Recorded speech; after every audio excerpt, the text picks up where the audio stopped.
The coal smoke of Berlin clung low that morning, dulling the Reich's capital in a haze of gray. From his office in the Reich Air Ministry, Hermann Göring peered through heavy curtains as the first daylight crept across the city. His silk dressing gown and jeweled baton offered the illusion of command, but outside the walls of his office, the Reich was bleeding. Still, he clung to the one assurance he had repeated for years. The Americans could build trucks, tanks, and bombers in staggering numbers, but their fighters would never reach Berlin. The Luftwaffe would stop them long before they arrived. That confidence had roots in truth. In early 1944, the Luftwaffe's defense of the Reich still counted more than 1,600 interceptors. Veteran Gruppenkommandeur flew Messerschmitt Bf 10-9Gs and Focke-Wulf 190 as that, in expert hands, could tear into bomber streams. Göring had watched these young eagles return in tight formations, guns still warm, parachutes opening above shattered B-17. Berlin's flak belts were thicker than any on Earth, nearly 1,000 heavy guns standing guard. Every reason suggested the capital would hold. But rumors crept in. Prisoner interrogations hinted at a new American fighter, the P-51 Mustang, with range far beyond anything previously seen. Göring dismissed such talk as propaganda. No single-engine fighter could fly from England to Berlin and back. He had commanded squadrons in the Great War. He knew the limits of piston engines and fuel loads. The Reichsmarshal turned from the window, summoning aides to review sortie statistics. Losses were high, yes, but so were replacements. American bombers were falling at unsustainable rates. He convinced himself that attrition favored Germany, even as production reports showed otherwise. Outside, the air was filled with the sound of anti-aircraft batteries testing their traverse. Berliners paused in their morning routines, used to the thump of guns preparing for raids. Göring straightened his tunic, still convinced he could control the skies. He did not yet know that American fighters had already lifted off from England, their wings heavy with drop tanks filled by an industrial river of 100-octane fuel. He pulled the curtains tighter and lit another cigarette. The future was forming contrails beyond his sight. The fog hung heavy over RAF Bodny as ground crews moved among silver wings lined along the hardstand. It was the 6th of March 1944, and the 352nd Fighter Group, the blue-nosed bastards of Bodny, was about to etch its place in history. Mechanics wore oil-stained coveralls, their breath visible in the cold air as they checked ammunition belts feeding 6 Browning .50 caliber machine guns. The Mustang's Packard-built Merlin engines coughed alive one by one, their throaty growl echoing across East Anglia. Inside the dispersal hut, 21-year-old Lieutenant Chuck Yeager strapped on his parachute harness. He was still green, barely weeks into combat, but already had 1 kill logged in his flight book from a sortie 2 days earlier. He knew today would be different. The mission called for escorting a massive bomber stream, 672 flying fortresses and liberators, directly into the heart of Berlin. No American fighter had yet flown so far. Pilots hunched over briefings traced routes across maps. Mustang range with 75 and 108-gallon drop tanks stretched to 1,650 miles, enough to cover the long arc to Germany's capital. The men knew what that meant. No sanctuary for the Luftwaffe, no safe haven for Göring's boast. The Mustangs would be with the bombers over target and all the way back. Yeager and his squadron mates ate powdered eggs and bacon, the taste dulled by nerves.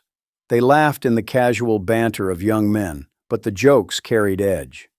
Each man carried an escape kit with a silk map, a few francs, and a cyanide pill. If they went down over Germany, capture was almost certain. On the field, crews slammed closed canopies. The air filled with the tang of high-octane gasoline and the sweet reek of glycol coolant. One by one, the Mustangs roared down the runway, tails lifting, wings flexing under the weight of fuel. Above the fog, the morning sun revealed contrails from the bombers already climbing to altitude. As the formation gathered, Yeager's Mustang banked eastward. Its blue nose pointed toward Berlin. Below, English villagers waved at the endless procession of silver aircraft. Few of them knew that today history itself was taking flight. In a tenement near Alexanderplatz, Marta Hoffman pulled her children from their narrow beds at the first rising wail of the sirens. The sound was familiar, but this morning it carried a sharper edge, a note of dread that set her heart racing. She gathered coats against the chill, bundled bread into a cloth, and herded the little ones down the stairwell. The basement stank of damp stone and kerosene. Neighbors crowded in, muttering prayers, waiting for the hammer of bombs. Berlin had endured raids before, but never on this scale. For weeks, rumors had spread. Americans were preparing to strike deeper than ever. Marta heard that their bombers were now escorted the entire way by some new fighter, but the idea seemed impossible. Even German soldiers scoffed. No single engine machine could fly from England to Berlin and return. Such things existed only in propaganda leaflets. Above the city, the flak towers rotated their 128mm guns into position. Nearly 1,000 heavy pieces formed the protective belt around the capital, their barrels already darkened by countless firings. The children pressed their ears against the basement wall as the first thunder rolled. Distant at first, then closer, the steady pulse of engines filled the air, hundreds, maybe thousands, droning in unison. Marta's eldest son whispered that he had seen contrails in the dawn sky, white streaks scratching the blue. He said he thought they were German fighters forming up. His mother hushed him, knowing the truth she could not admit aloud. Those contrails stretched in endless arcs, more than Germany could possibly muster. A neighbor, an old man who had fought in 1914, muttered that he had seen one of the strange new fighters in daylight only days before, a sleek American Mustang with a pointed nose. It had strafed a train outside the city, he said, so fast that no flak had caught it. The others dismissed him, but Marta remembered the way his hands trembled as he spoke. As dust shook from the ceiling and the walls quivered, Marta pulled her children tighter. Somewhere above, steel was falling, factories burning. She could not know it yet, but the very boast that had shielded Berlin was unraveling. The Americans were here to stay. On March 4th, 1944, the weather over Europe was foul, low cloud, sleet, and winds that scattered formations. Yet 2 Mustangs from the 357th Fighter Group pushed on into German airspace, determined to test their luck. One of them carried a young pilot from West Virginia, Lieutenant Chuck Yeager. He would later write of the day, "The weather was stinkin', and there were only 2 of us escorting a box of bombers." What followed was his first kill, a moment that showed both the power of the new fighter and the peril of its mission. Yeager spotted a Messerschmitt Bf 109 diving toward the bombers. He rolled in behind it, his 6.50 caliber Brownings hammering out a stream of fire. The German machine exploded in midair, pieces scattering against the gray clouds. For Yeager, the victory was not only personal but proof of concept. The Mustang could fight at high altitude, deep in enemy airspace, and win. This was no small matter. Earlier American fighters, the P-38 Lightning and P-47 Thunderbolt, had struggled with range. They could escort bombers into Western Germany, but not to Berlin. The Luftwaffe had exploited this gap, massing its interceptors against unescorted bombers. Losses had been appalling. On the second Schweinfurt raid of October 1943, 60 B-17 fell in a single day. Now the equation was shifting. The Packard-built Rolls-Royce Merlin engine gave the Mustang a top speed of 440 miles per hour at altitude, with performance that eclipsed its predecessors. Coupled with external tanks, the aircraft reached nearly 1,650 miles of range. The Germans dismissed these claims, yet Yeager's kill marked the beginning of a new reality. As Yeager returned to England, the bomber stream turned back as well. Many had aborted due to weather, but the moment lingered. For the first time, an American fighter had killed over Berlin's approaches. Göring's boast that no single-engine fighter could reach the capital was already unraveling. That evening, Yeager wrote in his logbook simply, "Destroyed 1 Me 109." The entry was as plain as it was historic. The Luftwaffe's time of choosing when and where to fight was nearing its end. The morning of the 6th of March dawned cold over East Anglia. From dozens of airfields, 672 B-17 Flying Fortresses and B-24 Liberators clawed into the sky, bound for Berlin. Each carried tons of bombs and a crew of 10, relying on fighter escort to see them through the gauntlet. Overhead, the contrails braided into a colossal highway stretching eastward, shimmering in the brittle winter light. For the first time, long-range P-51 Mustangs would remain with the bombers over the target itself. Pilots from the 352nd and 357th Fighter Groups formed up, their blue-nosed and red-tailed aircraft sliding into position above the heavy formations. Their drop tanks sloshed with 100-octane fuel, each tank expendable in exchange for speed and maneuverability. As the bombers crossed into Germany, radar stations alerted Luftwaffe controllers. Veteran Jagdgeschwader scrambled, bringing up Messerschmitts and Focke-Wulfs in desperate numbers. Entire Sturmgruppen of heavily armored FW-190s prepared to break into the bomber streams. But before they could mass, the Mustangs struck. Freed from rigid escort, American fighters swept ahead of the bombers, diving into German formations, scattering them before they could form. Still, the day was bloody. 69 American bombers fell, their wreckage smoking across German fields. Crews bailed out into captivity or death. Yet the Luftwaffe bled harder. More than 100 German pilots were killed or wounded, losses far beyond replacement. The Luftwaffe had lost not only aircraft, but the irreplaceable veterans who knew how to fly them. On the ground in Berlin, civilians huddled in shelters as bombs ripped into factories and rail yards. Flak filled the sky, black bursts against white contrails, but it could not turn back the tide.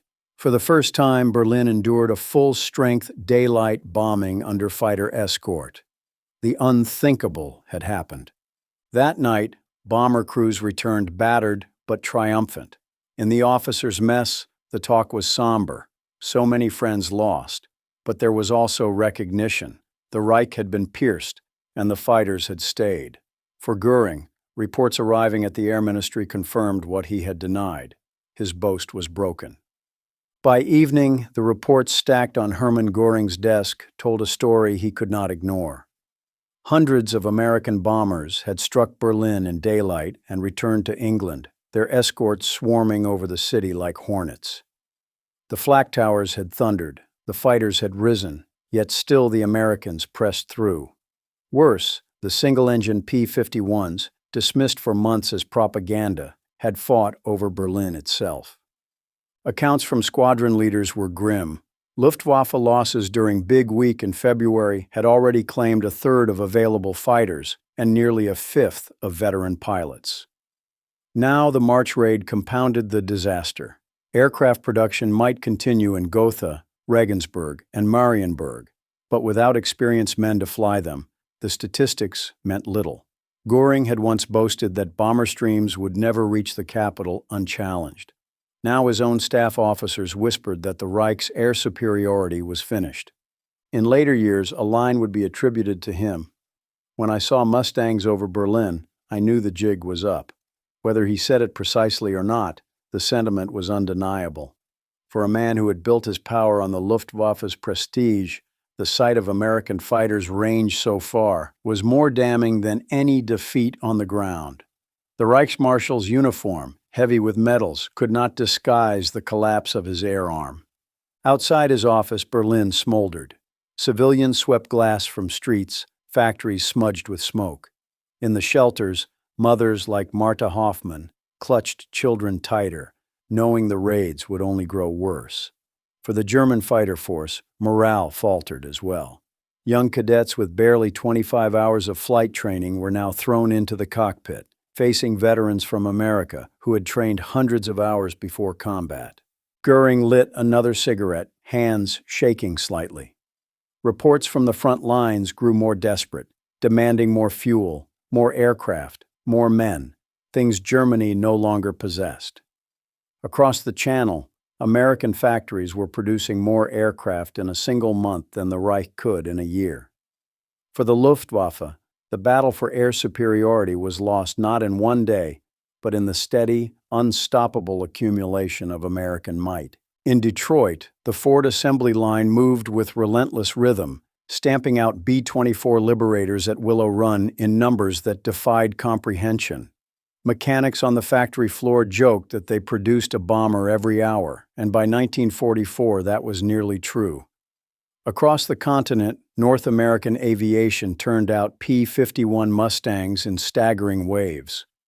By war's end, more than 15,000 of the sleek fighters would roll from American lines, nearly as many as Germany built of all types combined in the same period. The scale was unmatched in history. In 1944 alone, American factories produced almost 100,000 fighters. Every rivet, every fuel pump, every set of drop tanks represented not only industrial might, but the democratic system that mobilized it. Housewives in Kansas riveted wings, students fresh from high school tested radios, farmers' sons flew the final products into combat. Each Mustang was the child of a nation at war. On the other side, German industry strained under bombardment. The Gothaer Wagenfabrik, once proud builder of gliders and bombers, smoldered from February's attacks. Even intact factories faced shortages: aluminum, fuel, trained labor.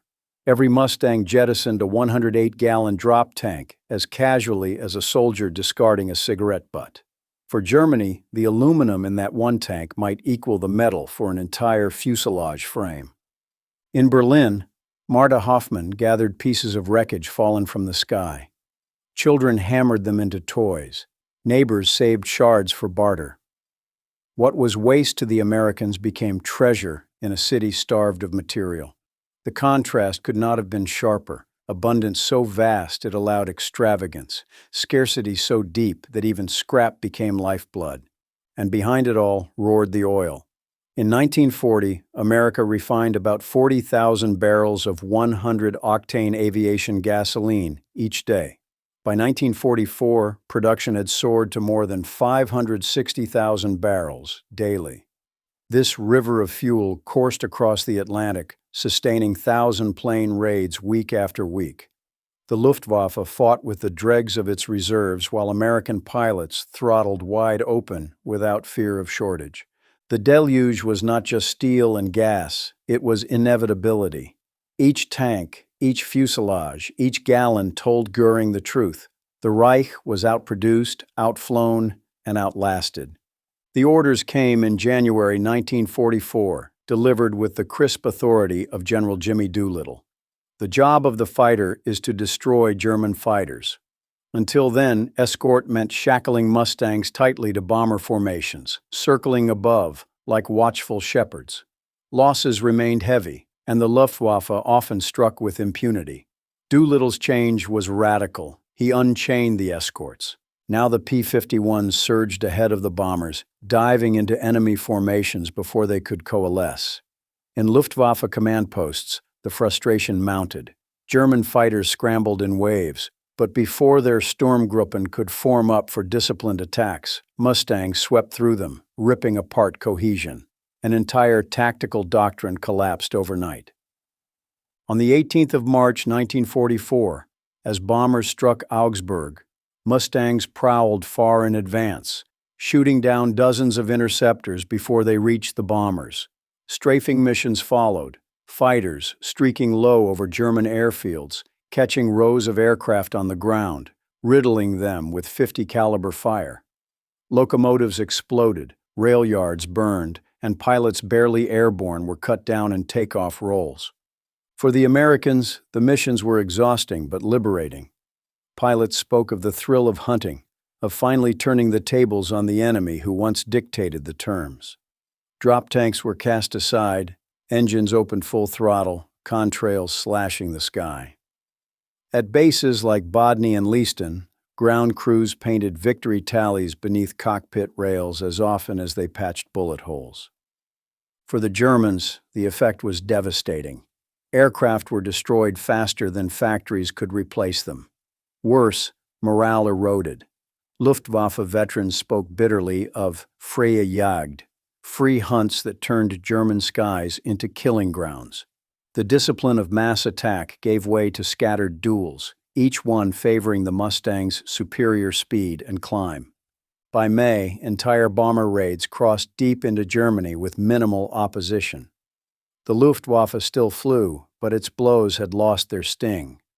Doolittle's doctrine had not just protected the bombers, it had seized the offensive, turning escort fighters into the cutting edge of strategic victory. In Berlin, Göring raged at reports of Mustangs strafing his airfields. What had once been his hunting ground was now their domain. Lieutenant Hans Keller was barely 20 when he strapped into the cockpit of a Messerschmitt Bf 109.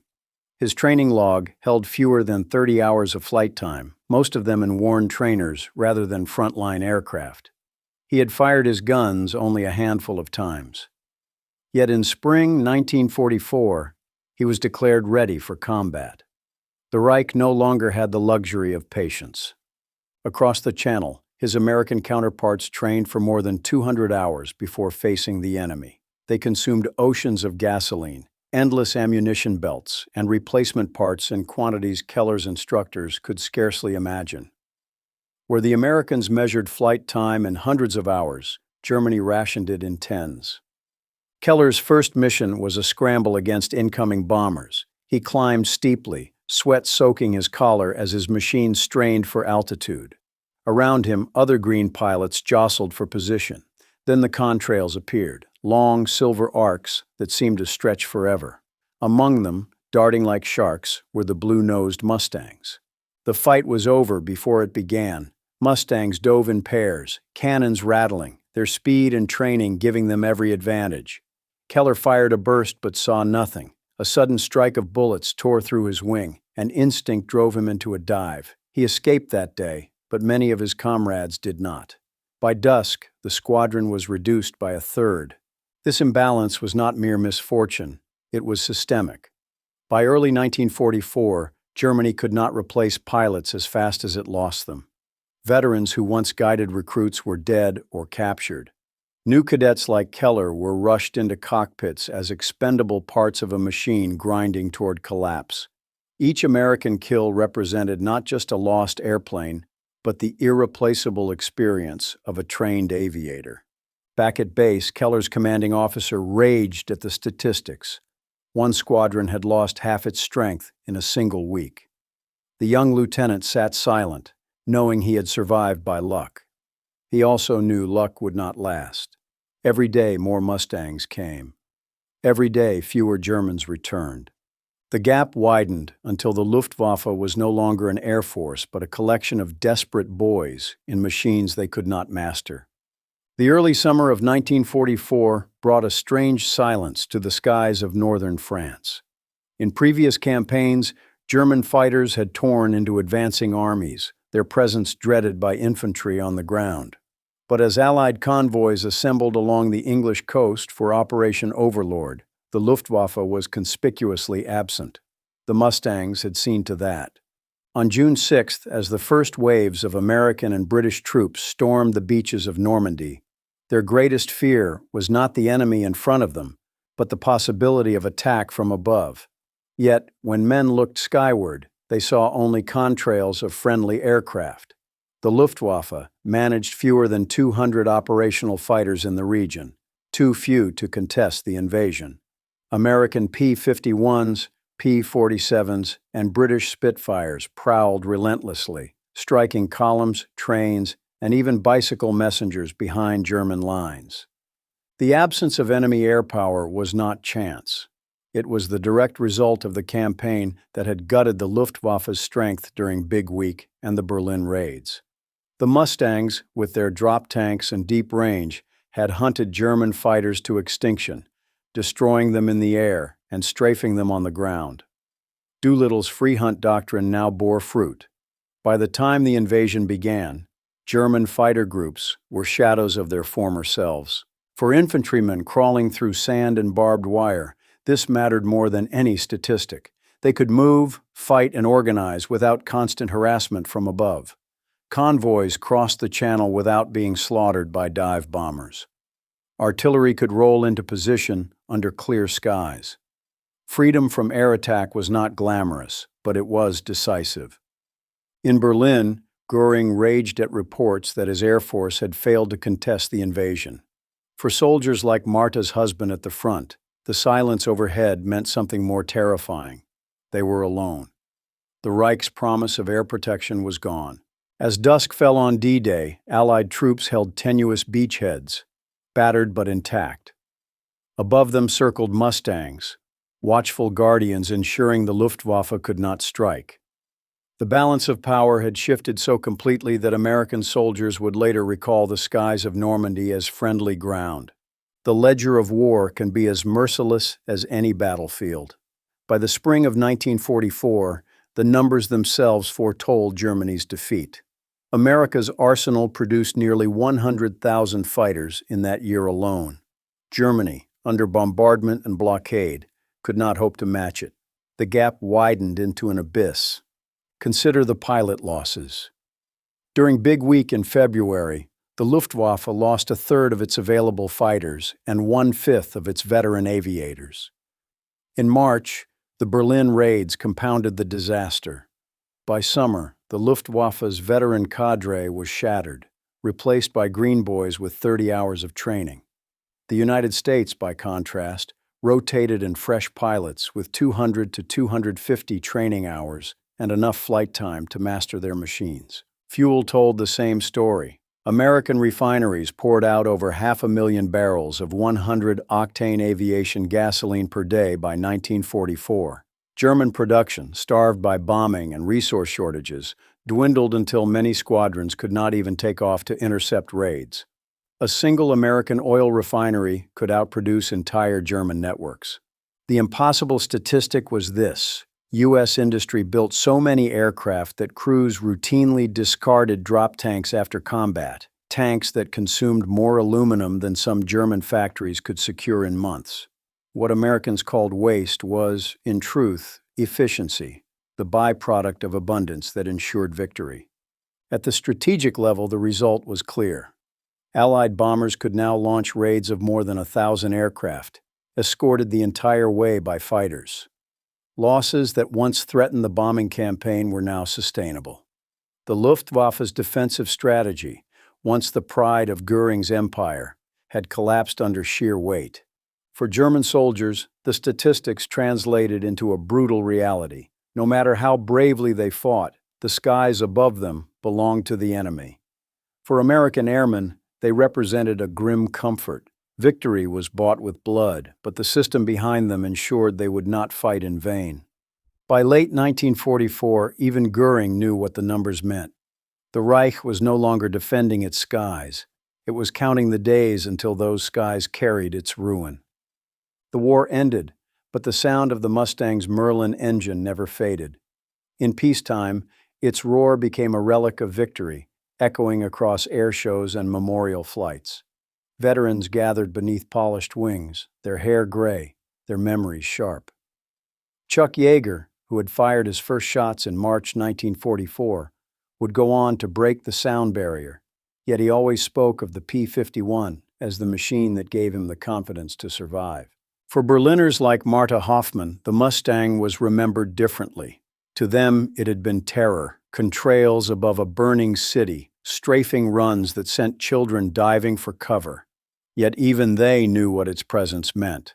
The Reich was doomed the day America proved it could bring fighters to Berlin. Göring's boast had collapsed not with a single battle, but with a sustained campaign of industrial and tactical superiority. Today, fewer than 300 Mustangs still fly. Each one is a living artifact, its polished aluminum skin reflecting not only sunlight, but the triumph of a system that produced it. Behind every rivet was a worker on a factory line. Behind every gallon of high-octane fuel, a refinery worker's shift. Behind every sortie, the collective determination of a democracy mobilized to destroy tyranny. The Mustang's legacy is not just in combat victories, though it won thousands. It lies in the demonstration that a free people, equipped and determined, could outproduce, outfly, and outlast a militarized empire. The numbers remain staggering even today. Aircraft rolling off lines by the tens of thousands, fuel production multiplied 14-fold. A nation so wealthy it could discard what the enemy desperately lacked. At an air show, the engine note still rattles the chest, a mechanical heartbeat of freedom. Spectators crane their necks as the Mustang arcs overhead, contrail dissolving into a blue sky unscarred by war. Veterans salute, children wave. For a moment, the past and present converge. The Reichsmarschall once swore the Luftwaffe would crush American fighters. Instead, Mustangs over Berlin marked the beginning of the end. That is their legacy, a sound, a statistic, and a symbol of freedom secured through sacrifice and abundance.